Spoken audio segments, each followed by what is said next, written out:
Hi, అందరికి నమస్కారం. కవితక్క గారు ఒక మాట చాలా గొప్పగా చెప్పారు. దాని గురించి వివరణ ఇవ్వాలి కదా తెలిసిన. ఇప్పుడు అక్క మరి 7 మందిని థర్డ్ డిగ్రీ చేసిండు సంతోష్ రావు, బాగుంది, కరెంటు పెట్టించిండు, వాళ్ళు ఈరోజు సంసారాన్ని కూడా పనికి రాకుండా ఉన్నారు.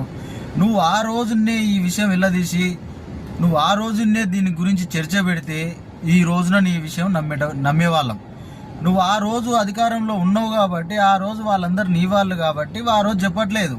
నువ్వు ఈ రోజే మా దళితుల మీద అంత ప్రేమ పుట్టుకొచ్చిందంటే ఇప్పుడు వాళ్ళ సంసారానికి ఈరోజు పనికొస్తారన్నట్ట. నువ్వు ఇప్పుడు ఎలా పెట్టినావు, సంసారానికి పనికొస్తారా? జరిగినప్పుడు ఏం చేసినావు? తప్పు జరిగింది, ఆ రోజే నిలదీసేది ఉంటివి. నువ్వు ఆ రోజు తీయకుండా ఈ రోజు మాట్లాడితే నమ్మనికి ఎవరైనా ఉన్నారాక? ఏదైనా ఉంటే పర్ఫెక్ట్గా ఒక పాయింట్ పట్టుకొని నువ్వు దాన్ని లాగి నువ్వు వెళ్తుండు, నీకు సపోర్ట్ ఇస్తారక్క. లేనిపోనివి అవన్నీ పెట్టుకొని ఒక దళితులను అడ్డం పెట్టుకొని మాట్లాడితే ఎవరు ఇయ్యరు.